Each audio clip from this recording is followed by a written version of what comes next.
No programa Santa Inovação de hoje aqui pela TVAL, vamos falar sobre nanotecnologia.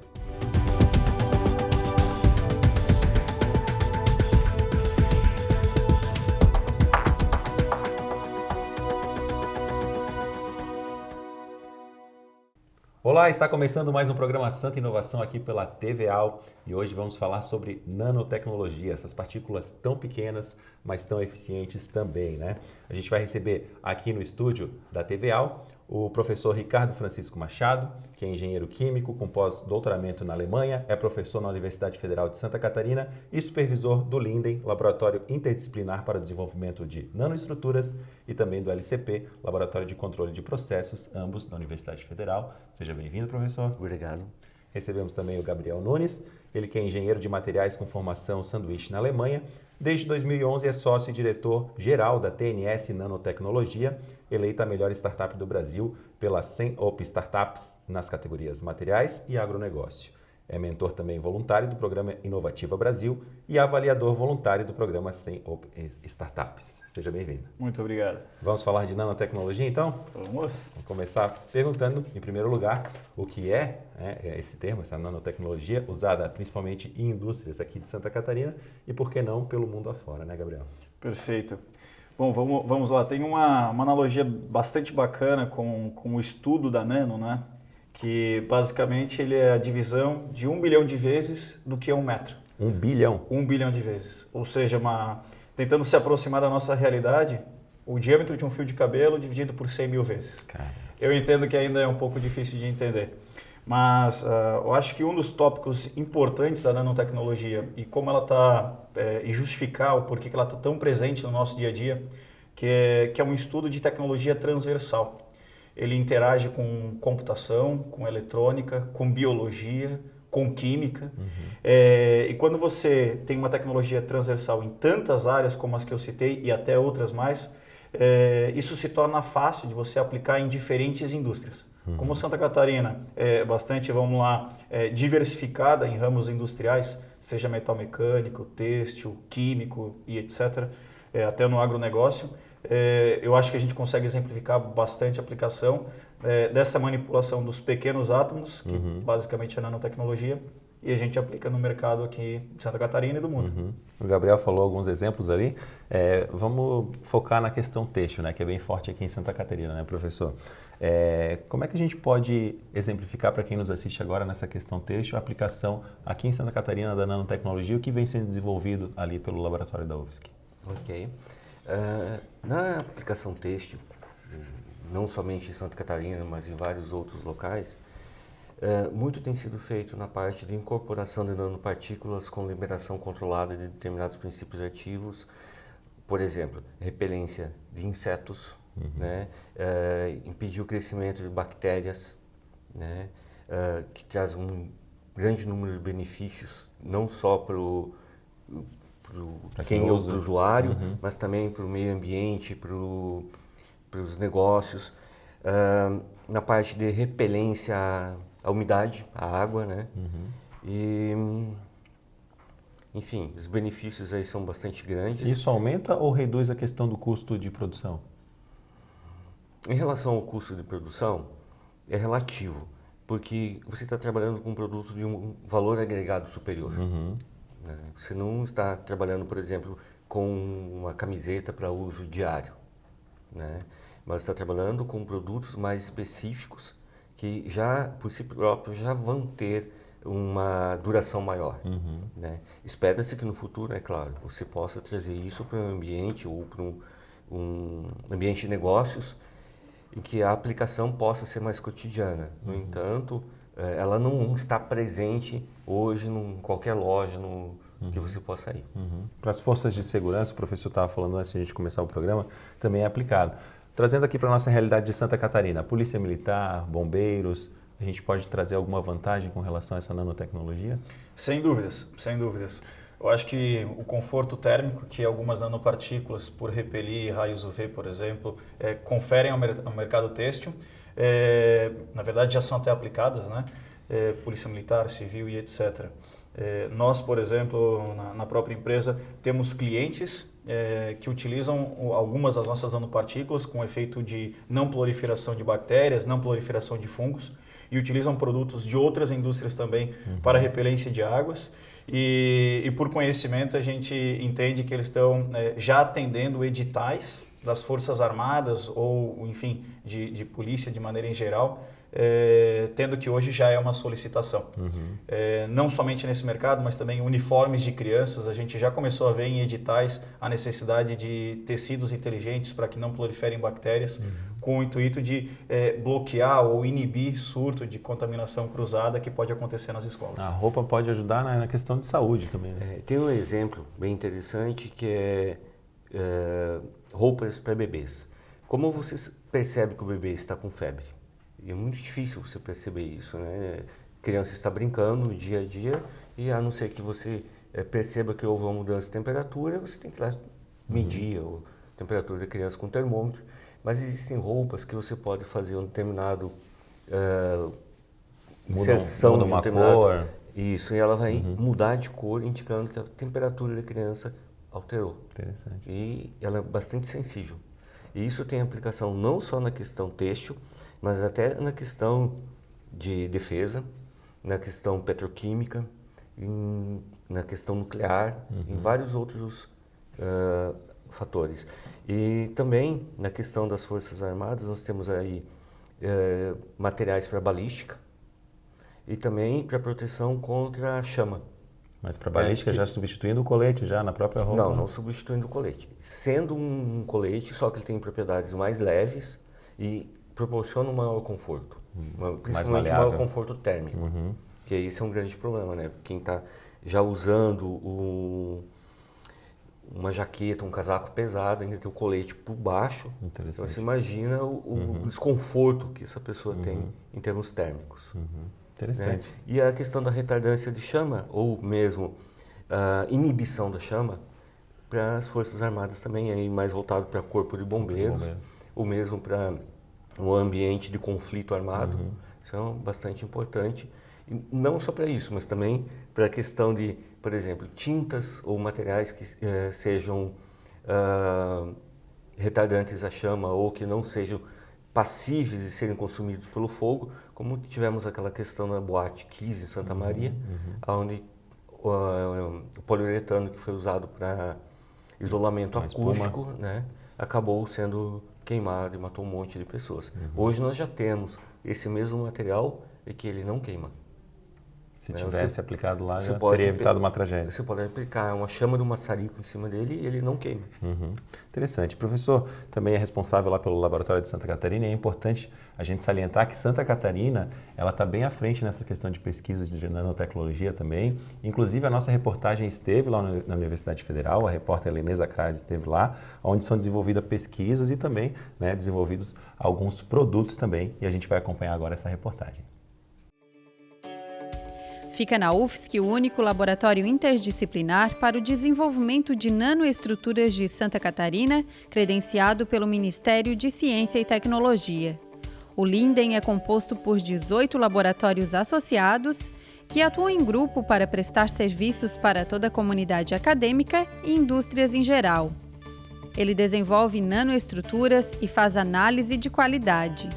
O local conta com equipamentos de ponta como o HPLC supercrítico, único na América Latina. Nele é possível, por exemplo, extrair óleos essenciais de um material vegetal sem agredir o meio ambiente. Nós temos aqui essa erva chamada Paulo Santo. É uma erva que ela possui propriedades inseticidas e repelentes e a gente consegue pegar e tirar o extrato, o óleo essencial dela, que é de interesse, e depois colocar numa nanopartícula, geralmente polimérica ou lipídica, para aplicação. Professor Ricardo, interessante, né? Que a gente viu na matéria ali, ela falou sobre os óleos essenciais, né? Como é que a gente pode exemplificar melhor isso? Bom, óleos essenciais geralmente extraídos de plantas, né, que possuem princípios ativos. No nosso caso, a gente extrai no HPLC, o HPLC traduzindo do inglês para o português seria cromatógrafo líquido de alta performance, O diferencial do nosso cromatógrafo é que ele opera em meio supercrítico, ou seja, em pressões e temperaturas extremamente elevadas, né, e com CO2, que é reciclado. Então a gente não agride a natureza. E esses princípios ativos, depois eles são fracionados no próprio equipamento e podem ser encapsulados em nanopartículas para, por exemplo, serem aplicados na área de saúde, como medicamentos para liberação controlada. Nós temos um colega que trabalha muito com medicamentos com liberação controlada para tratamento de câncer. Ou seja, você tem a partícula com o medicamento incorporado, mas o princípio ativo não vai ser liberado no corpo todo. Vai ser liberado somente onde tem a célula cancerígena. Isso reduz os efeitos colaterais, então? Extremamente. Extremamente, porque o princípio ativo só vai atacar a célula cancerígena alvo, e não o restante do corpo. Acaba não trazendo outros problemas. Né? Isso. E tem outras aplicações também na área cosmética, inclusive na área têxtil, que nós estávamos comentando antes. Na área cosmética? Na área agropecuária. Que Santa Catarina é forte também, principalmente no oeste, meio oeste, né? Nós tivemos um caso em que um grupo de empresários estava com um problema com os ubres das vacas, que estavam criando fungos. Então a gente desenvolveu uma material que acabava passando para o leite, né? Que contém princípios ativos dentro de nanopartículas e que protege o ubre. Interessante.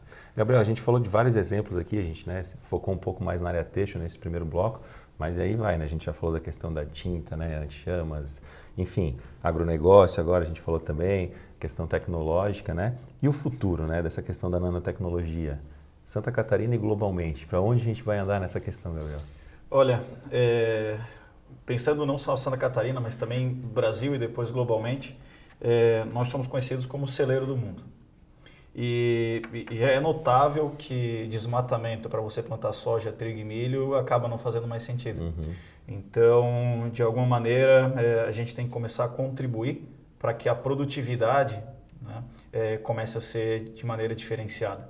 Cerca de 3 anos atrás, inclusive com parceria com a universidade, nós iniciamos um estudo a respeito de nanopartículas a serem aplicadas no agronegócio. Mais especificamente em trigo, milho, soja e o famoso FLV, frutas, legumes e verduras. Basicamente isso se inicia em Santa Catarina, mas se espalha pelo Brasil inteiro. Ano passado foi o primeiro ano desse aditivo, particularmente ele é adicionado cerca de 1 parte por trilhão nos aditivos comuns que o mercado já utiliza. Então, praticamente nada. Essa é uma das vantagens da nanotecnologia. Ele é derivado de ácidos tânicos que são provenientes de folha de uva, folha de amendoeira, ou seja, também de ativos naturais. E nós conseguimos conferir, junto com as aplicações de nossos clientes, um aumento de até 30% em produtividade no mesmo hectare, como ou sem o nosso aditivo, por exemplo, em soja. Culturas de morango aqui na divisa entre Santa Catarina e Rio Grande do Sul, brócolis, cenoura, ou seja, você basicamente está estimulando que a planta se desenvolva mais com ativos naturais, graças ao uso da nanotecnologia. Então, o meu ponto de vista é bastante humilde, não sendo regionalista, né, é que a nanotecnologia no agronegócio comece cada vez mais a fazer diferença. E basicamente você consegue utilizar o mesmo conceito que o professor citou de drug delivery, só que não para o corpo humano, mas para o corpo dos vegetais. Então você aplica um determinado mineral ou nutriente para aquela planta, que ele poderá ser liberado somente na ausência de água ou somente na presença de água, porque existe o estresse hídrico, por exemplo, em plantas ou o estresse por algumas bactérias. Então, se você tem um estresse hídrico, a sua cápsula vai ser diluída, basicamente, na presença de água. Ou se for por contaminação bacteriana, o princípio ativo que existe dentro da cápsula só vai aflorar à medida que a bactéria se alimente daquela cápsula. Então você começa a desenvolver cápsulas inteligentes para aumentar a produtividade e não tendo que aumentar o desmatamento como um todo no agronegócio. Interessante. A gente vai fazer uma breve pausa aqui no programa Santa Inovação, mas a gente volta em breve, não saia daí.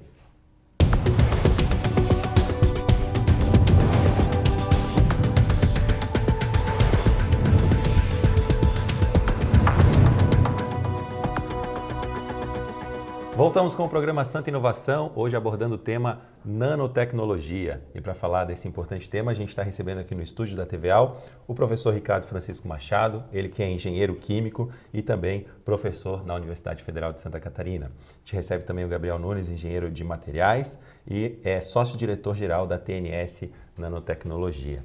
A gente vai abrir já esse bloco chamando uma matéria que a nossa repórter Helenesa Kras fez, com 2 exemplos, um aqui da capital e um do norte do estado, em Joinville, de empresas que usam a nanotecnologia aplicada a cosméticos, no caso aqui de Florianópolis, e a metais, né, que é forte lá na região norte aqui do estado. Então vamos acompanhar a matéria. Santa Catarina é destaque no desenvolvimento de sistemas de micro e nanopartículas para diversas aplicações, como em cosméticos, medicamentos, alimentos e tecidos. Esta empresa da capital, premiada nacional e internacionalmente, tem capacidade para produzir 7 toneladas por dia e exporta para 43 países. Toda essa nossa abordagem de tecnologia, uma tecnologia que é atual, como é a nanotecnologia, que a gente sabe que ela quebra paradigmas e incrementa benefícios em vários segmentos de atuação, quando associada com o viés de sustentabilidade, de responsabilidade, ela realmente tem resultados muito bons e isso também nos permite galgar de todos esses diferenciais na exportação de produtos, levando também o nome do Brasil não só como um fornecedor de matéria-prima básica, mas mostrando que nós temos sim competência para termos tecnologia de ponta no mundo todo e por que não uma tecnologia catarinense. Um dos diferenciais é a liberação dos ativos por meio de gatilhos, que podem ser os movimentos de fricção. Na prática, funciona assim. As substâncias presentes em um hidratante, por exemplo, são liberadas no contato com as mãos. Com o processo, é possível obter alto desempenho, dentro do conceito de sustentabilidade. Nós encapsulamos a icaridina, que é uma estrutura repelente bastante recomendada por médicos, bastante segura, e nós fizemos um sistema de liberação prolongada. E por essa razão nós conseguimos reduzir em até 5 vezes o teor de ativo, ou seja, nós utilizamos 5,5 de teor de ativo, mantendo o mesmo tempo de repelência. O que isso significa para o consumidor, para a mãe que está querendo proteger o seu filho? Significa muito mais segurança, porque ela está trabalhando com um produto, está usando um produto de teor muito inferior, um produto que é totalmente livre de solventes orgânicos, não tem cheiro, é hipoalergênico, aprovado para crianças a partir de 6 meses. Uma outra startup, também genuinamente catarinense de Joinville, se especializou em fornecer insumos tecnológicos para as empresas, só que de forma customizada. Ela utiliza metais em sua composição e trabalha com um método inovador. A gente pega uma barrinha de qualquer material que tu queira transformar em nanopartículas, então prata, ouro, titânio, praticamente qualquer material sólido, a gente incide um laser pulsado de alta energia na superfície disso e a gente vai moendo, digamos, reduzindo o tamanho dele até nanopartículas. Isso a gente captura num líquido, normalmente água, mas pode ser álcool, pode ser algum material específico para o nosso cliente. E então a gente tem essas nanopartículas dispersas num líquido sem nenhum tóxico, sem nenhum reagente ao redor. Essa é uma nanopartícula muito mais pura e sem utilização, sem necessidade de tratamento de efluentes, sem necessidade de um cuidado maior com o que eu coloco dentro e o que sai dessa reação, do que pelos métodos comuns. A startup desenvolveu um projeto de um sensor médico a partir do ouro para diagnóstico de ataque cardíaco. Além destas, são inúmeras as aplicações da nanotecnologia. Hoje se tem acesso a algumas plaquinhas dessas, alguns sensores desses fora do Brasil, mas sai muito caro, acaba comprando em euro, acaba pagando taxa de importação, acaba pagando inúmeras taxas ali, e para a gente fica muito mais fácil produzir isso aqui e fornecer para essa empresa, né? Então essa empresa hoje ela tem a máquina, ela está desenvolvendo a máquina e consegue fazer isso por fora, mas sai caro e a gente tem essa tecnologia aqui em Floripa, em Santa Catarina, no Brasil, e não tem porque a gente não fazer isso internamente. A gente quer ajudar eles nesse sentido.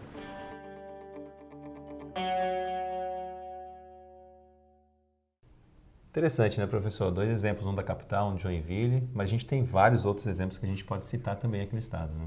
Temos aplicações na área têxtil, na área de tintas e vernizes, na agropecuária, na agricultura, na parte aeroespacial, na proteção contra a corrosão. desenvolvimento de medicamentos para tratamento de câncer, para proteção contra a chama. Tudo desenvolvido em Santa Catarina. Tudo desenvolvido aqui.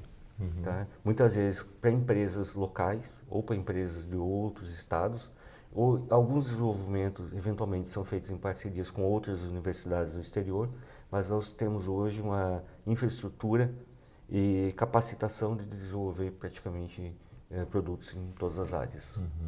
Gabriel, qual que é a vantagem de ter essas nanopartículas, né?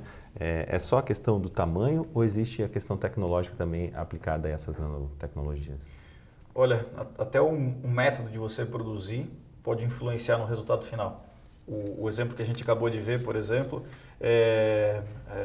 quando você assiste o vídeo da NanoGreen com uma ablação, você tem um processo top-down. Basicamente, você tem um grande pedaço e você vai segmentando ele até você conseguir nanopartículas, partículas muito pequenas, que é completamente diferente, ou inverso, vamos dizer, ao outro exemplo da nanovetores, que na grande maioria das vezes você tem o processo bottom-up. Então você sintetiza as nanopartículas para que elas já nasçam com aquele tamanho de partícula, morfologia em específico para determinada aplicação.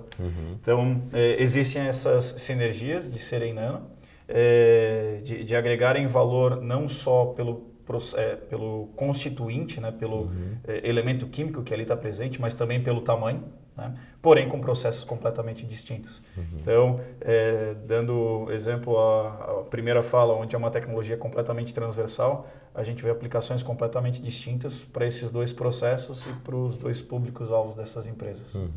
Professor, como é que funciona a questão das garantias da nanotecnologia? Falando agora em questão de segurança, né? É feito todo um estudo de pesquisa lá na Universidade Federal ou em outros laboratórios.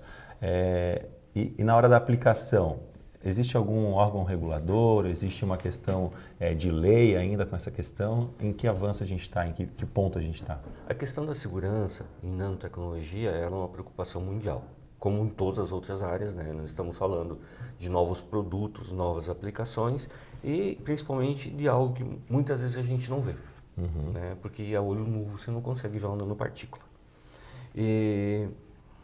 Então, existem órgãos reguladores, claro, para cada área de aplicação você vai ter que fazer uma série de testes comprovando a eficácia deles e também a questão da segurança. A segurança para o ser humano, para o meio ambiente e no momento da aplicação. Isso também. Principalmente na questão da medicação?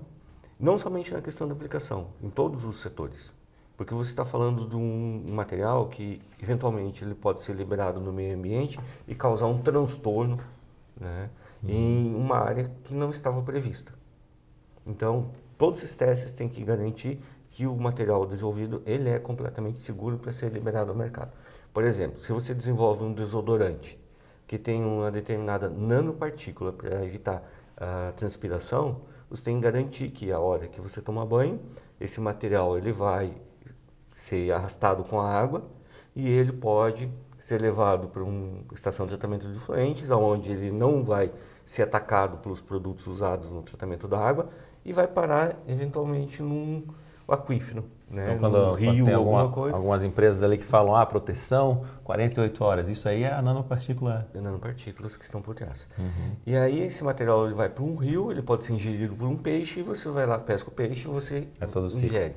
Então tem toda uma preocupação, o Brasil está bastante à frente, né, na questão da segurança, já temos bastante literatura e bastante estudo sobre isso, embora a Anvisa especificamente ainda ela não tem um corpo diversificado o suficiente para atender todas as áreas necessárias, mas ela está se associando a centros de pesquisa e universidades, procurando agilizar a aprovação desses produtos. Gabriel, na questão da robótica, né? Quando a gente fala na questão da robótica, a gente já consegue pensar mais nessa aplicabilidade da nanotecnologia, né? Santa Catarina ou experiências que você já tenha ouvido nessa questão de robótica, como que pode ser aplicado? E é uma preocupação que a gente vê muito em filmes e tudo mais, né? Existe a possibilidade de os robôs terem discernimento, conseguirem pensar isso tudo através da tecnologia? Olha, eu queria ter essa resposta. nanotecnologia, enfim, aplicada à robótica, aplicada na indústria metalmecânica de maneira geral, pode conferir diferentes resultados, diferentes características. Uma delas é basicamente quando você tem um material que sofre uma deformação e ele é inteligente o suficiente graças às características da nanopartícula, que ele retorna ao estado inicial, né?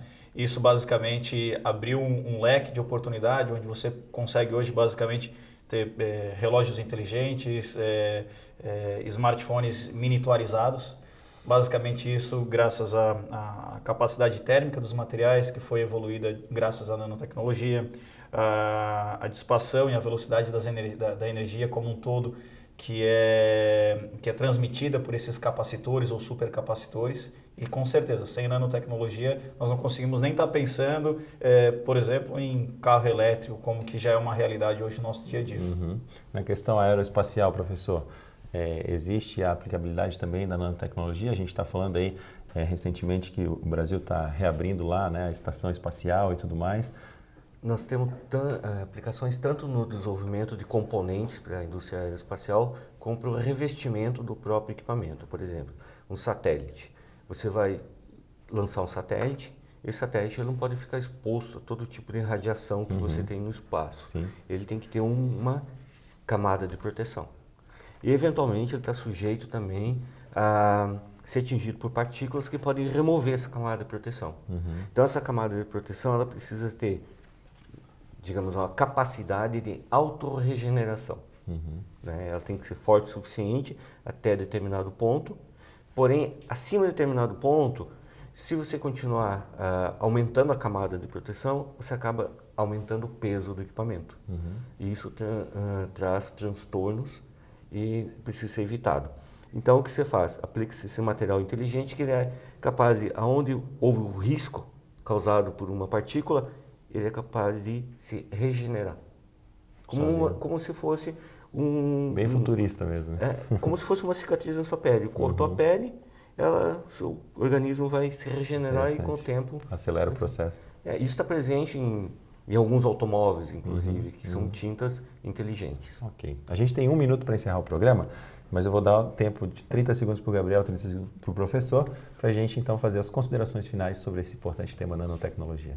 Olha, eu vou aproveitar esse exemplo que o senhor deu a respeito de cicatrizes. Nanotecnologia, ela vem para o estudo e para a indústria com o intuito de mimetizar a natureza. E esse é um bom exemplo de regeneração de qualquer superfície, similar à regeneração de uma pele. Então, isso pode ser aplicado em diversos segmentos, né? Basicamente, a gente não pode estar aqui sem estar bebendo uma água que basicamente ao Lulu ela está pura. E hoje, felizmente, a nanotecnologia, grande parte da água potável produzida no Brasil já utiliza nanomateriais para garantir essa purificação, que a gente consiga ter acesso à água potável. Tá certo. Professor, 30 segundos para encerrar. Sobre o Linden, né, que é o Laboratório Interdisciplinar para o Desenvolvimento de Nanoestruturas da UFSC, ele não é um único laboratório, ele é um laboratório que ele congrega outros 18 laboratórios que são credenciados. Por quê? Porque nanotecnologia não se desenvolve com uma equipe de profissionais de determinada área, mas sim com uma gama de profissionais com diferentes formações. Tá certo.